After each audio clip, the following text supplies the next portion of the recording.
Boa noite, irmãos. Culto temático hoje sobre a armadura da fé.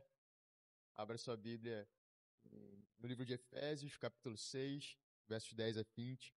O pastor já vestiu a sua armadura hoje e eu convidarei os irmãos a também estarmos refletindo um pouco sobre essa armadura. A carta aos Efésios é uma das cartas, faz parte de um bloco das cartas paulinas que nós conhecemos como cartas da prisão, juntamente com Filipenses, Colossenses, Filemão. Efésios também foi escrita por Paulo em um momento em que ele estava preso em Roma, em uma prisão domiciliar, né? Bem verdade, não era em masmorras ou celas como ele esteve preso em outros momentos. Dessa vez era uma prisão domiciliar, mas ele estava constantemente acorrentado a um soldado romano durante esse período. Isso explica talvez a analogia que ele faça nesse texto de Efésios 6. A carta de Paulo à igreja de Éfeso trata principalmente, tem como foco principal a mensagem da unidade de todos os crentes em Cristo Jesus, né? Vão ter textos clássicos ali sobre relacionamento entre marido e mulher, entre pais e filhos, entre servos e senhores, mostrando que nós estamos unidos em Cristo Jesus, não há quem seja maior ou menor do que ninguém. Estamos unidos em Cristo Jesus. No final da carta, no capítulo 6, esse texto que nós meditaremos hoje, o apóstolo orienta os crentes em Éfeso e também a nossa igreja hoje em dia sobre uma batalha. Vamos ler agora o texto de Efésios 6, do 10 ao 20. No demais, irmãos meus, fortalecei-vos no Senhor e na força do seu poder. Revesti-vos de toda a armadura de Deus, para que possais estar firmes contra as astutas ciladas do diabo. Porque não temos que lutar contra carne e sangue, mas sim contra os principados, contra as potestades, contra os príncipes das trevas desse século, contra as hostes espirituais da maldade nos lugares celestiais.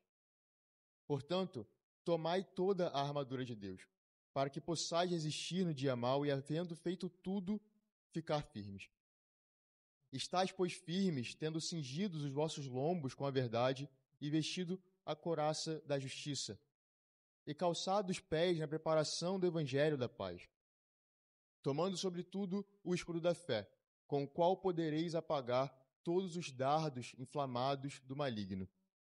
Tomai também o capacete da salvação, a espada do Espírito, que é a palavra de Deus.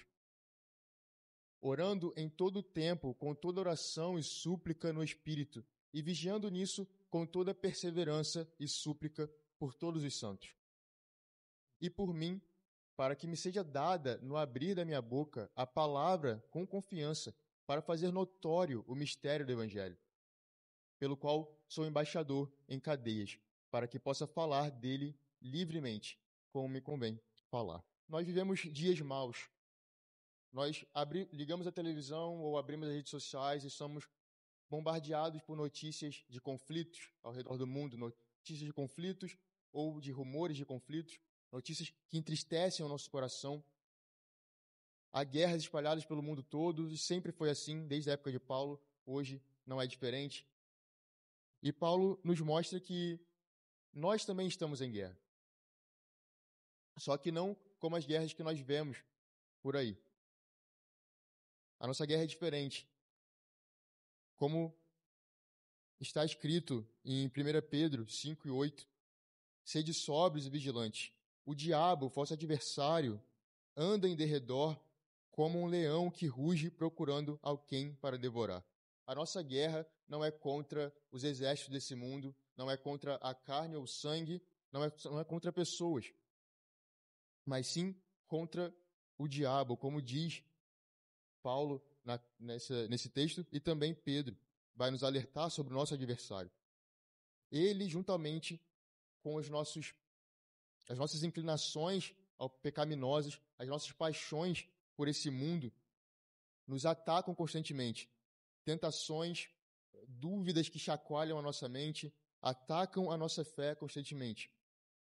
Aí consiste a nossa batalha. É aí que está a nossa guerra. É aqui que nós temos que concentrar os nossos esforços.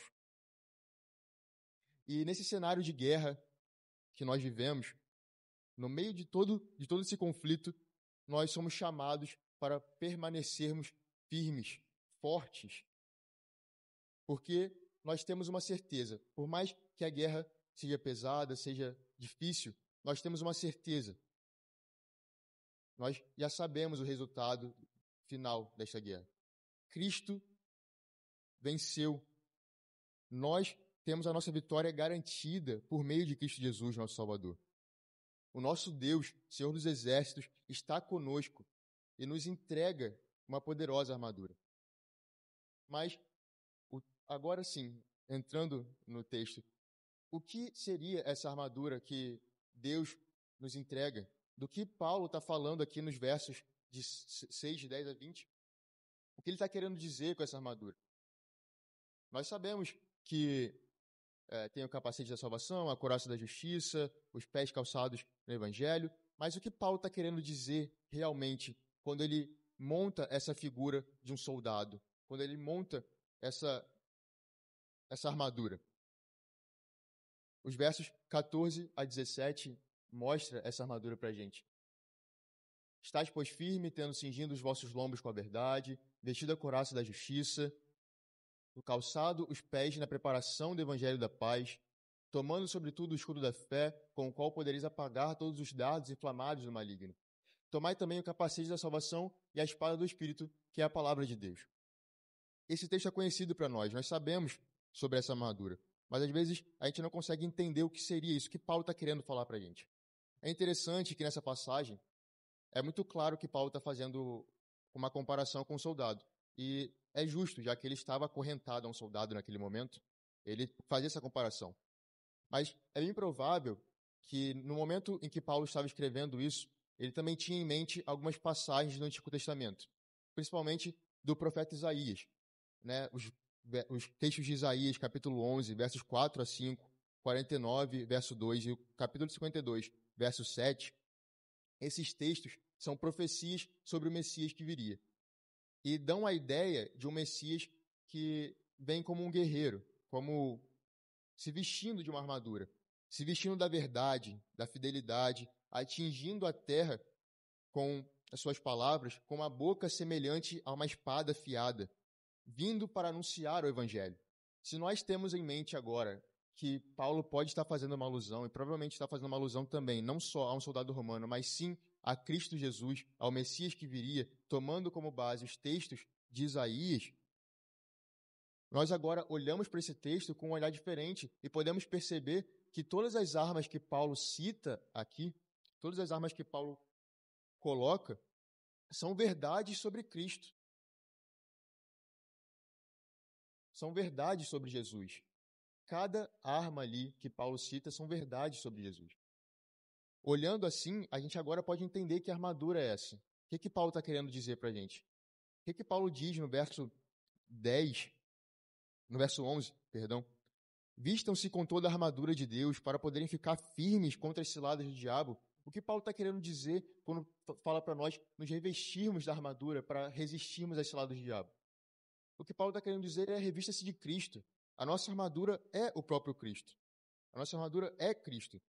Tudo que Paulo fala nesse texto são verdades sobre Cristo e apontam para Cristo. E somente quando nós nos revestimos de Cristo é que nós podemos permanecer firmes nessa batalha, firmes contra as ciladas do inimigo. E quando agora nós sabemos que são verdades sobre Cristo, agora a gente pode ir na armadura, no verso 14. Agora a gente pode entender a profundidade do que Paulo está passando para a gente, o que Paulo está falando para nós. Quando Paulo diz para que nós vistamos o cinto da verdade, Paulo não está falando de qualquer verdade aqui, de uma verdade qualquer. Paulo não está falando da verdade aqui simplesmente como o oposto da mentira. E quando eu falo a verdade como o oposto da mentira, eu estou querendo dizer que Paulo não está falando sobre honestidade tão somente.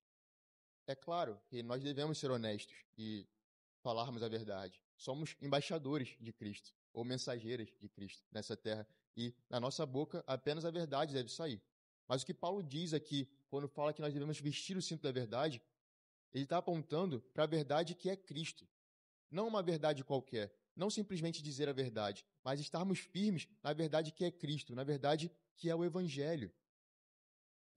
A palavra de Cristo, a palavra de Deus, é o cinto que liga todo o resto da armadura. É o cinto que une todas as coisas. É onde nós devemos ter a nossa confiança. As nossas vidas devem estar pautadas na verdade que é o Evangelho, na verdade que é Cristo Jesus. Não é qualquer verdade, não é qualquer coisa, é Cristo Jesus. É isso que Paulo está apontando para nós.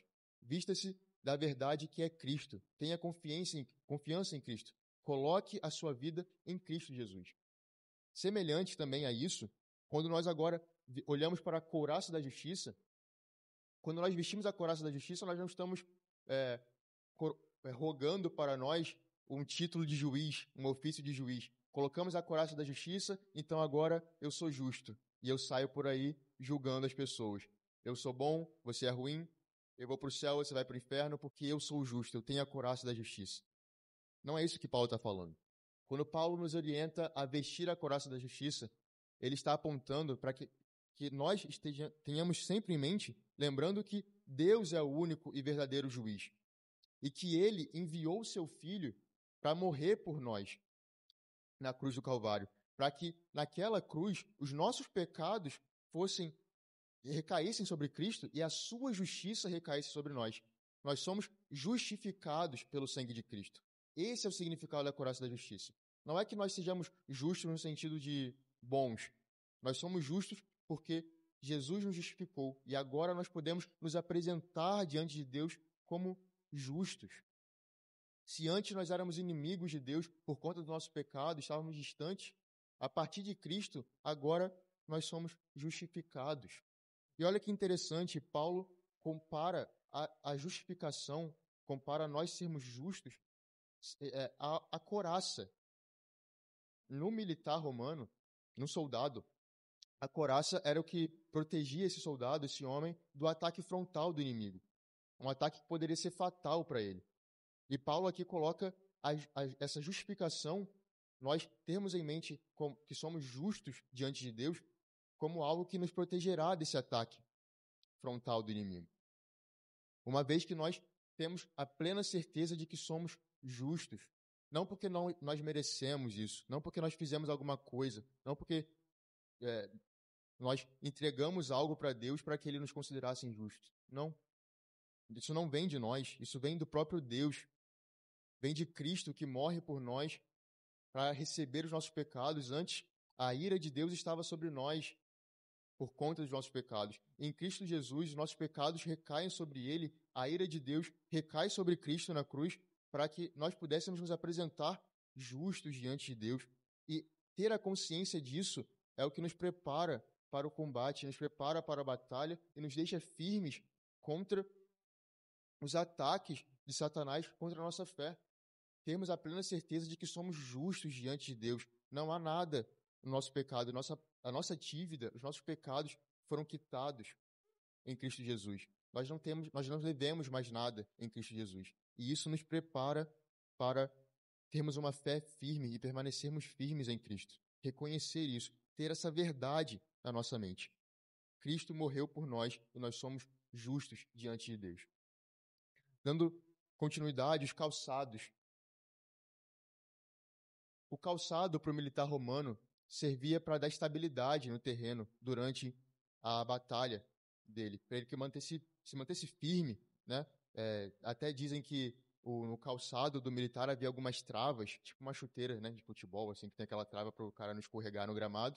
Muito provavelmente as chuteiras do soldado romano, os calçados do soldado romano também tinham essas travas, para que ele se mantesse firme no terreno. E assim Paulo compara esse calçado que mantém o soldado firme no combate à preparação no Evangelho da Paz. Termos em mente que o próprio Deus, o Filho de Deus, desce na terra para morrer por nós, para que agora a sua mensagem estivesse conosco. E qual é a mensagem do Evangelho? O que é a boa nova do Evangelho? O homem agora tem paz com Deus. Esta é a mensagem do Evangelho. E é isso que nos mantém firmes no combate, nos mantém firmes na batalha. É termos a certeza, ter os nossos pés calçados nesse Evangelho da paz, entendendo que nós temos paz com Deus, não somos mais inimigos de Deus. Cristo morreu por nós na cruz, somos justos diante de Deus e agora temos paz com Ele. Não estamos mais separados de Deus por conta dos nossos pecados. A nossa dívida foi paga por Cristo e nós somos justos e temos paz, somos considerados filhos de Deus. Isso nos mantém firmes na batalha, todas as vezes que o diabo armar ciladas para nós e vier atacar a nossa fé, nós temos a certeza de que temos paz com Deus. Não há nada na nossa conta, não há nada que nos afaste de Deus agora, depois de Cristo Jesus. Depois do sangue de Cristo que nos lava, que nos purifica, que nos separa, nós temos paz com Deus. Que notícia maravilhosa! Essa é a boa notícia do Evangelho. Nós temos paz com Deus. Continuando o escudo da fé. Tomando, sobretudo, o escudo da fé com o qual podereis apagar todos os dardos inflamados do maligno. Era comum que naquelas batalhas os soldados ateassem fogo na ponta das flechas, botavam algum material ali para que aquilo fosse inflamável. E assim, quando a flecha batia em determinado lugar, aquilo espalhava e consumia. Era algo terrível para o outro lado do combate. Em contrapartida, os romanos desenvolveram algumas técnicas para poder resistir a esses dardos inflamados do inimigo. Faziam escudos gigantes, né? O escudo romano era bem alto assim para proteger o corpo todo, e às vezes eles encharcavam esse escudo, tinha algum couro, alguma pele de animal, eles encharcavam aquilo para que quando a flecha atingisse o escudo, ela apagasse. É isso que Paulo está dizendo aqui, é essa comparação que Paulo está fazendo. E como nós poderemos apagar os dardos inflamados do maligno? Com a fé em Cristo Jesus. Tendo fé em Cristo Jesus. A nossa fé, a nossa fidelidade em Cristo, o nosso Salvador, é esse escudo que nos protege dos dardos inflamados do maligno. Esses dardos que podem, muitas das vezes, assumir a posição, a forma de uma dúvida, de um desespero, de tentações agudas que inflamam, que nos consomem durante os dias maus. Somente a fé em Cristo Jesus, somente a certeza em quem Cristo é, a certeza no que Cristo fez por nós, a certeza de que Ele está conosco, somente isso é capaz de nos livrar desses dardos inflamados, dessas tentações, dessas dúvidas, a certeza em Cristo Jesus, no nosso Salvador. O capacete da salvação, verso 17. Tomai também o capacete da salvação. O capacete da salvação é a certeza da nossa salvação. É a certeza de que já fazemos parte da família de Cristo. Já estamos em Cristo, uma vez que Ele morreu por nós. Isso não acontecerá no futuro. Não acontecerá quando Ele voltar. Não, nós já fazemos parte do seu corpo. Já fazemos parte da sua família. Já estamos salvos em Cristo. E olha que interessante, assim como Paulo lá na Coraça coloca a justificação como algo que nos protege, aqui ele também coloca a salvação como o capacete. Protege a nossa cabeça, protege a nossa mente. E a salvação, a certeza da salvação em Cristo Jesus nos protegerá das dúvidas que surgem das nossas mentes, dúvidas lançadas sobre o nosso inimigo para nos fazer, para nos abalar, para nos desestabilizar. Somente a certeza na salvação, a certeza no que Cristo fez por nós, a certeza que nós já fazemos parte do seu corpo, é que será capaz de nos proteger dessas dúvidas lançadas por Satanás contra nós. Nós precisamos ter a convicção de que fazemos parte do corpo de Cristo. Um soldado sem o capacete é um soldado vacilante no campo. Ele não sabe para onde vai. Assim somos nós se não tivermos a certeza da nossa salvação em Cristo Jesus.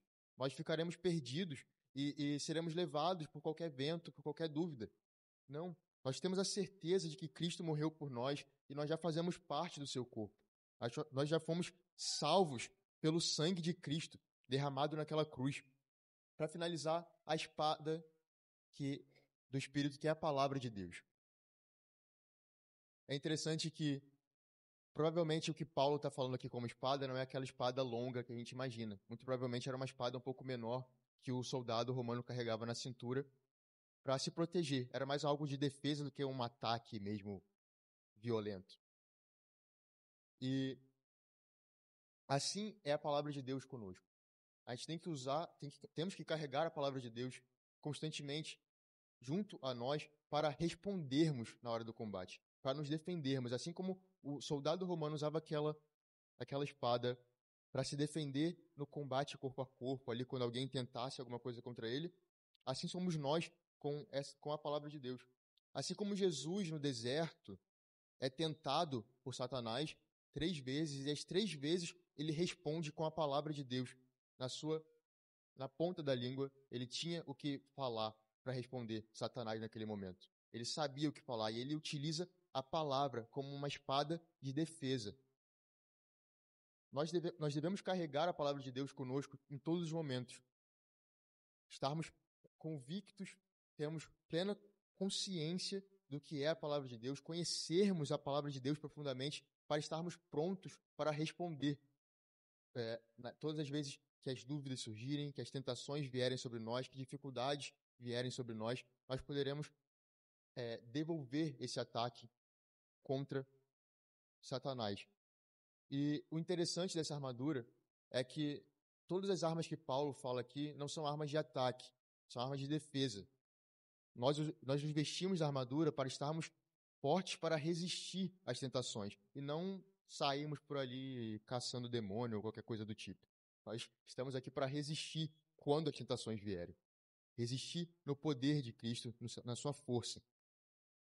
Por fim, como seremos capazes de nos revestirmos dessa armadura? Estamos cientes agora do que significa a couraça da justiça, que é a justificação em Cristo Jesus, a verdade que é Cristo e a sua palavra, o capacete que é a salvação, é a certeza de que temos a salvação em Cristo. Estamos cientes de cada parte da armadura. Beleza. Mas como nós iremos nos revestir dela? Os versos 18 a 20 nos mostram isso. Orando em todo o tempo, com toda oração e súplica no Espírito, e vigiando nisso com toda perseverança e súplica por todos os santos. E por mim, para que me seja dada no abrir da minha boca a palavra com confiança, para fazer notório o mistério do Evangelho, pelo qual sou embaixador em cadeias, para que possa falar dele livremente, como me convém falar. A resposta para como nós nos revestirmos dessa armadura é simples. Oração. Através da oração, de todo tipo de súplica, somos fortalecidos no Senhor e na sua força, no seu poder. Esse é o caminho, perseverar na oração. Não é vestir a armadura de Deus, não é algo que nós fazemos uma vez e pronto, acabou. É algo rápido, eu me visto hoje e amanhã estou pronto para o combate, vai ser fácil. Não é isso que Paulo nos orienta. Vestir a armadura de Deus é como construir músculos. Talvez eu não seja a melhor pessoa para falar sobre isso, mas a gente sabe que a galera aí da academia, né, sabe que construir músculo é algo trabalhoso.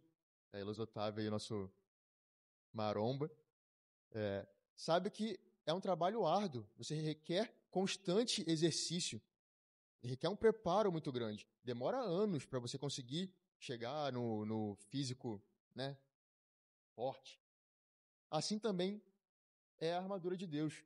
É um treinamento constante, é algo constante nas nossas vidas. Nós nunca estaremos satisfeitos e prontos para o combate tranquilos. Nós precisamos estar nos revestindo da armadura de Deus constantemente, perseverando na oração constantemente. E mesmo assim, não pense que será fácil a batalha. Paulo não nos garante isso. Quando nós olhamos para o Novo Testamento e para a história da igreja, nós vemos que em momento algum foi fácil para esses homens permanecerem firmes na palavra de Deus. Nós vemos o tanto de provações que aconteceram. Paulo e os outros apóstolos presos, perseguidos, torturados, mortos em nome do Evangelho. E na história da igreja, tantos outros irmãos que foram mortos pelo Império Romano e em outros momentos da história, perseguidos. Não será fácil. Mesmo revestidos da armadura de Deus, não será fácil. Nós teremos dificuldades. Mas Paulo também nos orienta a estarmos orando uns pelos outros, cuidando uns dos outros, preocupados uns com os outros. Lembra que eu falei sobre o foco principal da carta de Efésios ser a unidade em Cristo Jesus? Sobre todos sermos um só corpo em Cristo Jesus, aqui Paulo nos leva para isso novamente, ele vai tocar nesse assunto novamente. Nós somos uma igreja, um corpo em Cristo. Não há diferença aqui entre nós. Nós somos uma só família em Cristo Jesus. Nós devemos orar uns pelos outros, porque não tem como eu querer vestir a armadura sozinho. Não tem como isso acontecer. Eu preciso que vocês orem por mim constantemente e estejam ao meu lado para que eu possa me revestir da armadura. É algo que é conjunto, é algo que é feito em igreja. Não tem como a gente viver uma vida e se preparar para a batalha, se preparar para as ciladas do inimigo sozinhos. Nós precisamos de toda a oração, de todo tipo de oração, em todo o tempo, de todo tipo de súplica, porque, mais uma vez, não será fácil, não é algo que nos é garantido que será fácil. Nós sabemos que teremos vitória no final, mas haverá pedras nesse caminho, haverá dificuldades nesse caminho. E nos versos 18 e 19, Paulo nos deixa um exemplo maravilhoso, lindo. Olha só, orando em todo tempo, com toda oração e súplica no Espírito, e vigiando nisso com toda perseverança e súplica por todos os santos, era o 19. E por mim, para que me seja dada no abrir da minha boca a palavra em confiança, para fazer notório o mistério do Evangelho. Lembra que eu falei que a carta aos Efésios é uma carta que Paulo escreveu preso. Paulo estava preso nesse momento. Apesar de estar em uma casa, era uma prisão domiciliar, mas ele estava preso, acorrentado a um soldado. E quando ele pede para que a igreja ore por ele, ele não pede por liberdade, ele não pede que a igreja ore para que ele seja solto. Ele pede para que, mesmo preso, todas as vezes que ele abrisse a sua boca, fosse dada a ele a coragem de pregar o evangelho, mesmo preso. Mesmo estando preso, ele estava preocupado em fazer o nome de Cristo conhecido. Olha que coisa maravilhosa. Está aí o exemplo de alguém que se revestiu da armadura da fé, que se vestiu da armadura de Deus, que é Cristo Jesus. Mesmo com todas as dificuldades, mesmo preso, mesmo enfrentando os maiores desafios, e nós sabemos que o apóstolo Paulo enfrentou muitos desafios, mesmo naquele momento, mesmo sabendo das pedras que estavam em seu caminho, ele estava preocupado com o evangelho, preocupado em pregar a palavra de Deus. Mesmo com todas as dificuldades, Paulo se mantém firme na verdade do evangelho. Na verdade que é Cristo, Paulo permanece inabalável. Que nós possamos permanecer inabaláveis também nesse mundo. No meio dos dias maus que nós enfrentamos, no mesmo com as dificuldades que nós enfrentamos, e nós sabemos que há muitas dificuldades, o desejo de Deus nas nossas vidas é que a gente permaneça fiel a Ele, mesmo com todas as dificuldades. E para isso é necessário que a gente se revista do Senhor Jesus, do seu poder, da sua força. E lembrando sempre que a vitória que nos é garantida não nos é garantida pela força dos nossos próprios braços, mas tão somente em Cristo Jesus, nosso Salvador, nosso Redentor. Amém.